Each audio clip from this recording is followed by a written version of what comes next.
জনগণের শক্তিতে এগিয়ে চলা, উন্নয়নের কারণে সরকারের উপর আস্থা বেড়েছে বললেন প্রধানমন্ত্রী। ডলারের মূল্য ও সুদের হার বাজার ভিত্তিক করার সিদ্ধান্ত ইতিবাচক, দীর্ঘমেয়াদে সুফলের আশা ব্যবসায়ীদের। এবং খামারে কোরাল চাষে সাফল্য, আধুনিক প্রযুক্তির ব্যবহারে মৎস্য খাতে সমৃদ্ধির নতুন আশা।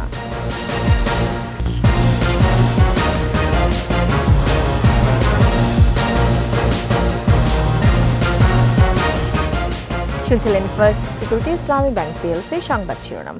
আমন্ত্রণ সকাল ৯টার ২১ সংবাদে, সাথে আছে আমি রোমানা আমিন। ২১ টেলিভিশনের সংবাদ একই সাথে সরাসরি দেখতে পাবেন আমাদের ফেসবুক পেজ www.facebook.com/2124 অনলাইনে।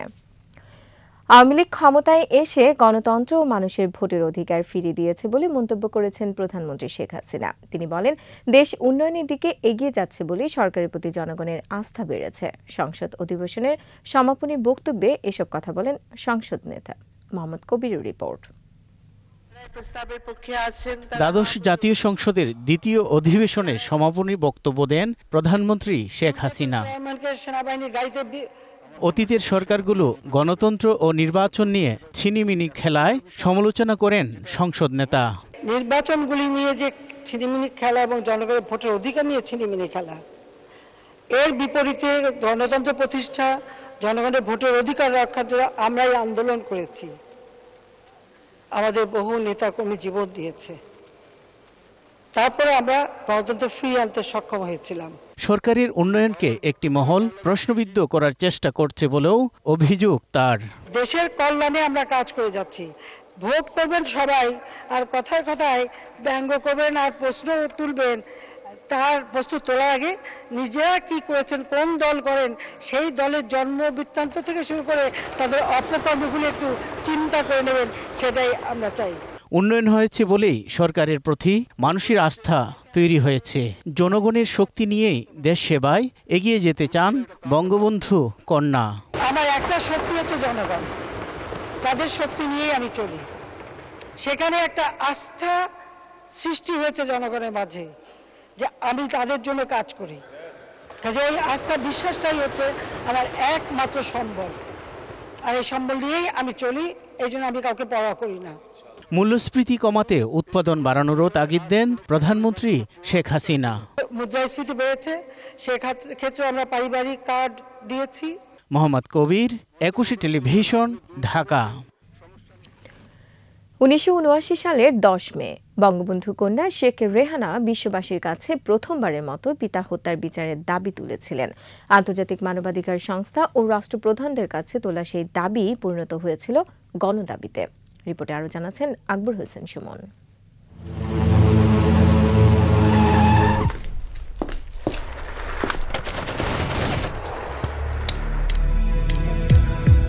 ইন্ডেমনিটি অধ্যাদেশের বেড়াজালে বিচারের বাণী নিভৃতে কেঁদেছিল। ১৯৭৫-এর ১৫ই আগস্ট সপরিবারে জাতির পিতা শেখ মুজিব হত্যার প্রতিবাদী কণ্ঠস্বর চাপা পড়েছিল স্বৈরশাসকের বন্দুকের মুখে। ১৯৭৯ সালের ১০ মে সুইডেনের স্টকহোমে বিশ্ব দরবারে প্রথমবারের মতো ওঠে বঙ্গবন্ধু হত্যার বিচারের দাবি। সর্ব ইউরোপীয় বাকশালের আন্তর্জাতিক সম্মেলনে আর্দ্র ও উচ্চ কণ্ঠে পিতা হত্যার বিচার দাবি তোলেন বঙ্গবন্ধু কন্যা শেখ রেহানা। সম্মেলনের প্রধান অতিথি শেখ হাসিনার অনুপস্থিতিতে তার পাঠানো বাণী পাঠ করেন শেখ রেহানা। বড় বোন শেখ হাসিনার পক্ষে বক্তব্য রাখেন তিনি। এটাই ছিল কোনো রাজনৈতিক সমাবেশে শেখ রেহানার প্রথম বক্তব্য রাখা। আন্তর্জাতিক এই সম্মেলনের মাধ্যমে বিশ্ববাসীর কাছে তিনি সর্বপ্রথম ৭৫-এর কলঙ্কজনক ও অমানবিক হত্যাকাণ্ডের বিচারের দাবি তোলেন। নির্বাসনে থাকা বঙ্গবন্ধু কন্যা শেখ হাসিনা তখন ভারতে শরণার্থীর মতো অসহায়। তারই নির্দেশে ছোট বোন শেখ রেহানা প্রবাসে প্রথম উচ্চারণ করেন পিতৃহত্যার বিচার। শেখ রেহানার আবেগঘন বক্তব্য সে অনুষ্ঠানে এক হৃদয় বিদারক পরিবেশ সৃষ্টি করেছিল। হলভর্তি প্রবাসী বাঙালি নারী পুরুষ এবং বিদেশি রাজনীতিবিদ, পার্লামেন্ট সদস্য ও সাংবাদিক পিন পতন নীরবতায় তার বক্তব্য শোনেন। সপরিবারে বঙ্গবন্ধু হত্যার বিচার চেয়ে দুই বোন আবেদন জানিয়েছিলেন বিশ্ব বিবেক ও বিশ্ব মানবতার কাছে। একক দাবি একদিন গণ দাবিতে পরিণত হয়। 1996 সালের 12 নভেম্বর সেই দাবির ধারাবাহিকতায় বাতিল হয় কালো আইন ইনডেমনিটি। 2010 সালে খুনিদের ফাঁসির রায় কার্যকরে কলঙ্কমুক্ত হয় বাঙালি জাতি। আকবর হোসেন সুমন, 21 টেলিভিশন। সুদের হার বাজার ভিত্তিক করার পাশাপাশি বৈদেশিক মুদ্রা বিনিময় হার নির্ধারণে ক্রলিং পেগ পদ্ধতি চালু করাকে ইতিবাচক বলছেন অর্থনীতিবিদ ও ব্যবসায়ী নেতারা। আশা করছেন সাময়িক কিছু অসুবিধা হলেও দীর্ঘমেয়াদে এসব সিদ্ধান্ত অর্থনীতির জন্য সুফল বয়ে আনবে। মেহেদী হাসানের রিপোর্টে বিস্তারিত। বুধবার ব্যাংকের সুদের হার নির্ধারণে সব ধরনের কৌশল তুলে নিয়ে এটিকে বাজার ভিত্তিক করে দিয়েছে কেন্দ্রীয় ব্যাংক। সঙ্গে নীতি সুদহার 50 বেসিস পয়েন্ট বাড়িয়ে উন্নীত করা হয়েছে 8.5%। এছাড়া বৈদেশিক মুদ্রা বিনিময় হার নির্ধারণে চালু করা হয়েছে ক্রলিং পেগ পদ্ধতি। এতে টাকার মূল্যমান 6.3% কমে প্রতি ডলারের দাম 1 লাফে 110 টাকা থেকে উন্নীত হয়েছে 117 টাকায়। ব্যবসায়ী নেতারা বলছেন, সুদের হার ও বৈদেশিক মুদ্রা বিনিময় হার অনেকদিন ধরেই কৃত্রিমভাবে আটকে রাখা হয়েছিল। এখন সব নিষেধাজ্ঞা তুলে দেওয়ার ফলে আমদানি পণ্যের দাম কিছুটা বাড়বে, ফলে সামগ্রিক মূল্যস্ফীতিও কিছুটা বৃদ্ধি পাবে। কিন্তু এর সিদ্ধান্ত অবধারিত ছিল। দ্রব্যমূল্যের হয়তো কিছু দাম বাড়বে, ইম্পোর্টেড যেসব দ্রব্যমূল্য আসছে, but at the same time এক্সপোর্টেরও কিন্তু কিছু বাড়ার সম্ভাবনা। যেভাবে আমাদের ডলারের কমে গেছিল, রিজার্ভ কমে গেছিল, এখন আমাদের আরও তো অনেক রকম প্রেশার আছে। আন্ডার দ্য সার্কামস্টান্সেস এইটা করা ছাড়া বোধহয় কোনো উপায় ছিল না। অন্যদিকে অর্থনীতিবিদরা বলছেন, সুদের হার বৃদ্ধির ফলে বাজারে মুদ্রা সরবরাহ কমবে, যা দীর্ঘমেয়াদে মূল্যস্ফীতি কমাতে সহায়তা করবে। পাশাপাশি স্থিতিশীল হবে মুদ্রা বিনিময় হারও। জিনিসটাকে অপারেট করতে দিতে হবে as it should be. Market মানে মার্কেট, হাই ইন্টারেস্ট রেট টাকাকে অ্যাট্রাকটিভ করবে, টাকা অ্যাট্রাকটিভ হলেই ডলারের সাথে টাকার যেইটা রিলেশনশিপটা সেটা স্টেবল হয়ে যাবে। তো সেটা আমরা চাই। এক্সচেঞ্জ রেটটা স্টেবল হলে পরে আমরা আশা করব যে ইনফ্লেশনের উপর তখন একটা পজিটিভ ইম্প্যাক্ট হবে এবং আস্তে আস্তে ইনফ্লেশন কমে আসবে। এদিকে অর্থবছরের শেষ সময় হওয়ায় আগামী 1.5 মাসে ব্যাংকিং খাত থেকে বড় অঙ্কের ধার নিতে পারে সরকার। সেটা হলে সুদের হার খুব অস্বাভাবিকভাবে বেড়ে যাওয়ার আশঙ্কা করছেন অর্থনীতিবিদরা। তাই ব্যয় কাটছাট করে হলেও শেষ সময় ব্যাংক ঋণ কম নেওয়ার পরামর্শ তাদের। এই মাসে 15 দিন আর পরের মাসের 1 মাস খুব হাই বরোয়িং হবে, কারণ বছরের শেষ। এখানে প্রচুর ব্যাংক থেকে সরকার প্রচুর ধার করে সবসময়। এই ধারের পরিমাণটা একটু কম রাখতে হবে, কারণ এটা যদি বেশি ধার করা হয় তাহলে সেটা মেটানো কঠিন হবে ব্যাংকের পক্ষে। ব্যাংকের তারল্য নাই এবং ইন্টারেস্ট রেট তখন কোথায় যেয়ে ঠেকবে কেউ বলতে পারবে না। কোনোভাবেই কেন্দ্রীয় ব্যাংক থেকে নোট ছাপিয়ে আর ঋণ নেওয়া ঠিক হবে না বলেও মত ডক্টর আহসান এইচ মনসুরের। টাকা ছাপিয়ে আমি ধার করে নিয়ে নিলাম, সেটা করলে পরে ইনফ্লেশন কমবে না। মেহেদী হাসান, 21 টেলিভিশন, ঢাকা। কক্সবাজারের টেকনাফে আধুনিক প্রযুক্তিতে খামারে কোরাল বা ভেটকি চাষে সফল উদ্যোক্তারা। বেশি ওজনে বাড়তি মাছের উৎপাদনে মৎস্য সম্পদে সমৃদ্ধির নতুন সম্ভাবনা দেখছেন বিশেষজ্ঞরাও। কক্সবাজার প্রতিনিধি আব্দুল আজিজের রিপোর্টে জানাচ্ছেন মাসুম আলিসা। মৎস্য অধিদপ্তরের সহায়তায় টেকনাফের ঝিমংখালীতে খামারে কোরাল চাষ করছে এটিআই অ্যাকোয়া ফার্ম। আধুনিক প্রযুক্তি নির্ভর বাণিজ্যিক মৎস্য খাদ্য ব্যবহারে বাড়ছে মাছটির উৎপাদন।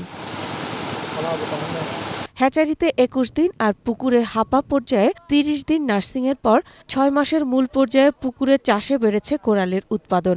আকার ও ওজনও হয়েছে আগের চেয়ে 1 কেজি বেশি। এখানে ছাড়াও আরো 2-1 জায়গায় খুলনাতে সাতক্ষীরায়ও পাইলটিং হচ্ছে। সবগুলি নলেজ একসাথে এনে কিভাবে আমরা সাধারণ কৃষকদের উৎসাহিত করতে পারি, তাদেরকে প্রণোদিত করতে পারি, এই বিষয়টা বিবেচনায় আনতে হবে। উৎপাদিত মাছের প্রবৃদ্ধি ও রোগ প্রতিরোধ ক্ষমতাও আশাব্যঞ্জক। এই মাছটা কাঁটা কম এবং এটা মোটামুটি একটা বড় সাইজের মাছ হয়। এটা আমাদের ডোমেস্টিক কনজাম্পশন এবং ইন্টারন্যাশনাল মার্কেটে ব্যাপক চাহিদা রয়েছে। পাইলটিং প্রকল্পটির সফলতায় সন্তুষ্ট মৎস্য ও প্রাণী সম্পদ সচিব সহ মন্ত্রণালয়ের কর্মকর্তারা। মানুষের ধারণাই ছিল না কোরাল মাছ পুকুরে চাষ করা যাবে, কিন্তু এখন এটা বাস্তবে এটা প্রমাণ হলো এবং এটাকে আমরা সম্প্রসারণ করব। খুব ভালোভাবে আগাচ্ছে এবং খুব ভালো রেজাল্ট তারা পেয়েছে। তো আমরা এগুলো আরেকটু পর্যালোচনা করব, কীভাবে খামারিদের হাতে আমরা এটা দেওয়া যায় যাতে তারা বাণিজ্যিকভাবে চাষ করে লাভজনক হতে পারে। উপকূলীয় অঞ্চলে লবণাক্ত সহিষ্ণু মৎস্য প্রজাতির চাষ বাড়াতে আরও পরিকল্পনা রয়েছে সরকারের। মাসুম আলিসা, 21 টেলিভিশন। ভিন্ন ভিন্ন এলাকায় এক এক ধরনের কৃষি পণ্যই প্রধান খাদ্য হয়েছে, যাকে বলে স্টেপল ফুড। সেই হিসেবে বিশ্বের মানুষ সবচেয়ে বেশি খায় ভুট্টা, পরের অবস্থানে ধান ও গম। স্টেপল ফুডের বৈচিত্র্য নিয়ে বিশেষ প্রতিবেদন করেছেন মফিউর রহমান। দর্শক, আজ দেখুন প্রথম পর্ব। প্রায় 15,000 বছর আগে আধুনিক হোমোসেপিয়ান্স বা বর্তমান মানুষের আত্মপ্রকাশ। তবে এই সভ্যতার শুরুতেই তারা কৃষিজীবী ছিল না। প্রশ্ন, তাহলে তারা কি খেত? শতাব্দীর পর শতাব্দী পূর্বসূরীদের মতো তারাও কি শিকারে ব্যস্ত থেকেছে? গবেষণা বলছে 2 লাখ বছর আগে হোমোসেপিয়েন্সদের উদ্ভব হলেও পূর্বসূরীদের মতোই তারা বনে বাদারে কাটিয়েছে। বুদ্ধির বিকাশের বেশ পরে তারা আবিষ্কার করে কৃষিকাজের। এরও আগে প্রায় 18 লাখ বছর পূর্বে হোমোসেপিয়েন্সদের পূর্বপুরুষ হোমো ইরেক্টাস গোষ্ঠী আগুন আবিষ্কার করে। খ্রিস্টপূর্ব প্রায় 6000 বছর আগে মানুষের আয়ত্তে আসে চাষাবাদ। শুরু হয় কৃষি বিপ্লব। ফলে শিকার ও বন্য ফলমূল সংগ্রহ থেকে বেরিয়ে এসে মানুষ গড়ে তোলে নতুন এক সভ্যতা। মানুষ যখন বীজ আবিষ্কার করলো, সিড আবিষ্কার করলো, তখন তারা প্ল্যান ওয়েতে তাদের মতো করে গাছপালা লাগানো শুরু করলো। তখন তারা নিজের খাবার জন্য বন জঙ্গলে তাদের যেতে হতো না। কৃষি বিপ্লবের ফলে মানুষ চাষ করতে শুরু করে ধান, গম, ভুট্টা সহ নানা ফসল।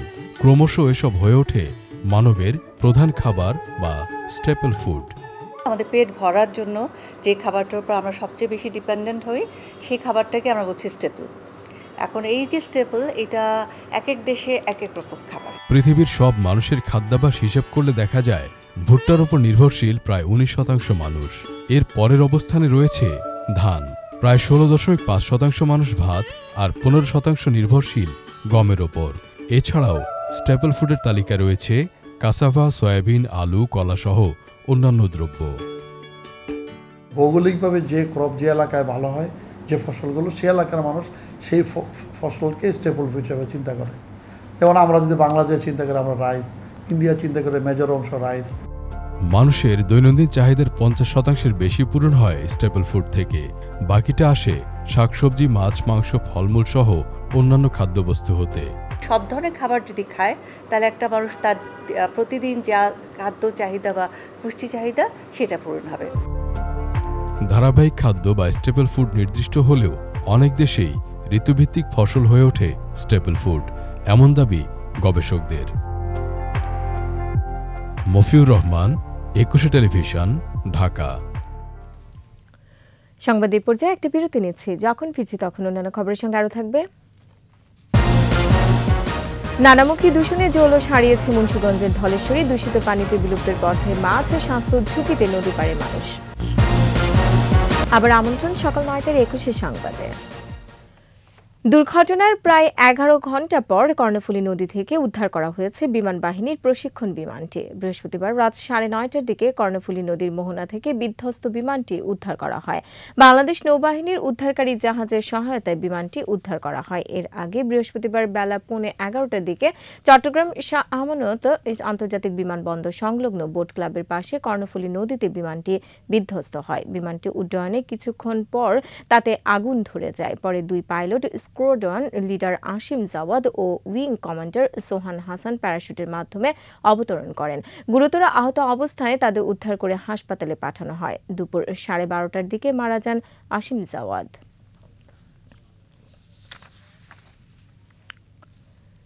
নানামুখী দূষণে জৌলস হারাচ্ছে মুন্সিগঞ্জের ফুসফুস খ্যাত ধলেশ্বরী।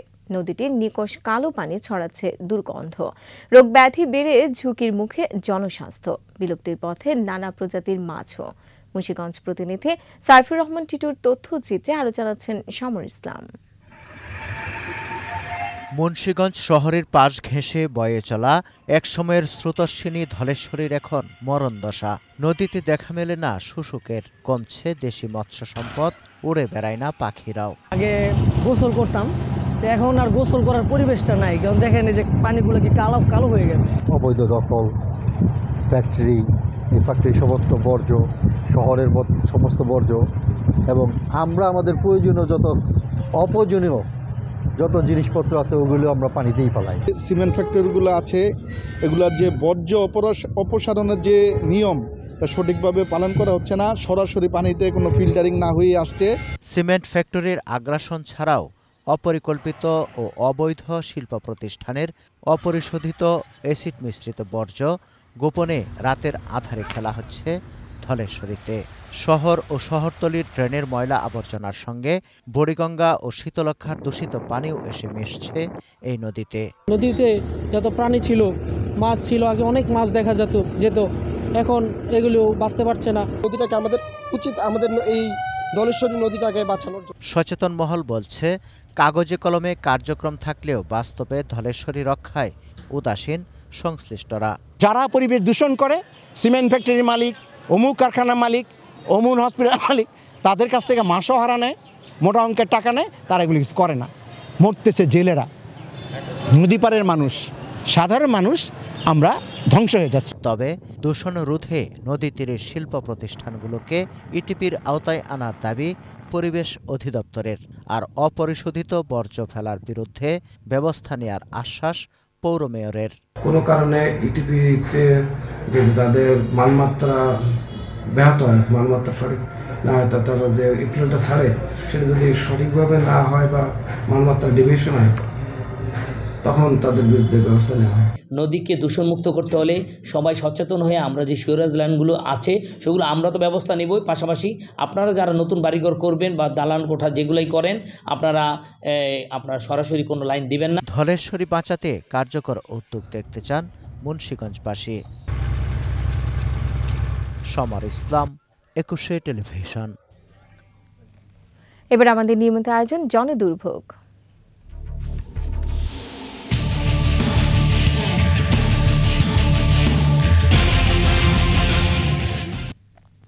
রাজধানীতে বেড়েছে মরা গাছের সংখ্যা। পরিচর্যা না থাকায় এসব গাছ যখন তখন ভেঙে পড়ছে রাস্তার উপর। সব মিলে চরম ঝুঁকিতে নগরবাসী। দর্শক, ইয়াকুব লিটুর ক্যামেরায় বাকিটা জানাচ্ছেন অখিল পোদ্দার।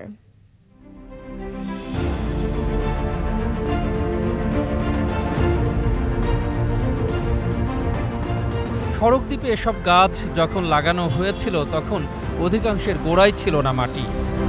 আমরা একটু অবহিত করতে পারি সিটি কর্পোরেশনকে যে গাছটা যেন এখান থেকে সরাই নাই, কারণ সাধারণ জনগণ এটা হাত দিলেই আইনের আওতায় পড়বে। যারা গাছ চুরি করছে, অবৈধভাবে গাছ কাটছে। বালু চুষে বড় হওয়া গাছগুলো তাই চাইলেও বাড়তে পারেনি চতুর্দিক। শেকড়গুলো গভীরে না যাওয়ায় অল্প দিনেই নুইয়ে পড়েছে অনেক বৃক্ষ। মরা গাছগুলোকে পরিষ্কার পরিচ্ছন্ন করে সুস্থভাবে সুন্দরভাবে চলতে পারি সে ব্যবস্থা করে ফেলা। যাদের অধীনে গাছগুলো আছে, সেটা বাড়িওয়ালা হোক কিংবা সিটি কর্পোরেশন আন্ডার হোক, মরা গাছগুলো এগুলো অপসারণ করা উচিত। সাথে সাথে তার পরিবর্তে আরো 2টা গাছ লাগাই দেওয়া উচিত। গাছের ভিতরেই তো আমাদের অক্সিজেন থাকে, গাছ যদি না থাকে তাহলে তো অক্সিজেন থাকবে না, আর হলো পৃথিবীতে কোনো মানুষও থাকবে না। রাজধানীবাসীর অভিযোগ, প্রতি বছর নতুন নতুন প্রকল্পের নামে গাছ লাগানো হলেও তার কোনোই পরিচর্যা নেই, যে কারণে মরা গাছের সংখ্যা বেড়েছে মেগাসিটি ঢাকার রাজপথে। কোনটি উপড়ে পড়ল কিংবা ডাল ভেঙে গেল তা দেখভাল করে না সিটি কর্পোরেশন। স্কুলের সময় বাচ্চারা চায় সব সময়, যে কোনো সময় যদি পরে যদি হঠাৎ করে হইতে পারে বাতাস মতাসে যে কোনো সব পড়তে পারে। আমাদের স্কুলের ছোট ছেলেরা ওদের গায়েও পড়তে পারে, গাছের ডালপালা, অনেকে ইনজুর্ড হইতে পারে। এই রাস্তা দিয়ে সবসময় যাতায়াত করি, যে কোনো মুহূর্তে একটা দুর্ঘটনা হইতে পারে। এই গাছটা কাটা দরকার। কয়েকদিন আগে একটা মোটা শুকনা ডাল ভেঙে পড়ছে এক গাড়ির উপরে। যত তাড়াতাড়ি সম্ভব এই গাছটা যদি কেটে সরায় ফেলে অন্তত আমরা ঝুঁকিমুক্ত হব। কর্তৃপক্ষের যদি কোনো ব্যবস্থা না নেয় তাহলে যে কোনো পথচারী আপনার এটা দ্বারা বিপদগ্রস্ত হতে পারে। ইট সুরকিতে আবদ্ধ গাছের চারপাশ। আইল্যান্ডের ভেতরে পর্যাপ্ত পানি না পাওয়ায় অল্প বাতাসে উপড়ে পড়ে বেশিরভাগ। ফার্মগেটে আমি পার হওয়ার পরেই গাছটা ভেঙে পড়লো এবং কয়েকটা গাড়ি চাপা খেলো। কাকরাইলে বড় গাছ মারা গেছে, অথচ যে কোনো সময় মানুষের গায়ে ভেঙে পড়তে পারে। সেগুলো কেটে পরিচ্ছন্ন করা বা সেখানে আবার নতুন করে গাছ লাগিয়ে তার পরিচর্যা করা সবচেয়ে বেশি জরুরি। হরহামেশা ডাল ভেঙে কিংবা গাছ উপড়ে পড়ায় আতঙ্কে পথ চলেন নগরবাসী। আমরা যে আসি যাই, আমরা এই গাছের জন্য খুবই অনিরাপত্তা। ঢাকা শহরের অধিকাংশ গাছের গোড়াতেই মাটি নেই। বালুর উপর জন্মানো এসব গাছ উপড়ে ক্ষতি হতে পারে সাধারণ জনগণের। প্রিয় দর্শক, আপনার চারপাশে নানা সমস্যা আর ভোগান্তির চিত্র তুলে ধরবে ২১শে টেলিভিশন। এসব তথ্য জানাতে ফোন করুন, এই নম্বরে পৌঁছে যাব। আমি অখিল পোদ্দার, আর ২১শে টেলিভিশনের ক্যামেরা আপনাদের দুর্ভোগ দুর্দশায় সবসময় পাশে আছে। ২১শে টেলিভিশন। আর এরই সাথে শেষ করছি সকাল ৯টার ২১শে সংবাদ। যাবার আগে ফার্স্ট সিকিউরিটি ইসলামী ব্যাংক পিএলসি সংবাদ শিরোনামগুলো আরও একবার। জনগণের শক্তিতেই এগিয়ে চলা, উন্নয়নের কারণে সরকারের উপর আস্থা বেড়েছে বললেন প্রধানমন্ত্রী। ডলারের মূল্য ও সুদের হার বাজার ভিত্তিক করার সিদ্ধান্ত ইতিবাচক, দীর্ঘমেয়াদে সুফলের আশা ব্যবসায়ীদের। এবং খামারে কোরাল চাষে সাফল্য, আধুনিক প্রযুক্তির ব্যবহারে মৎস্য খাতে সমৃদ্ধির নতুন আশা।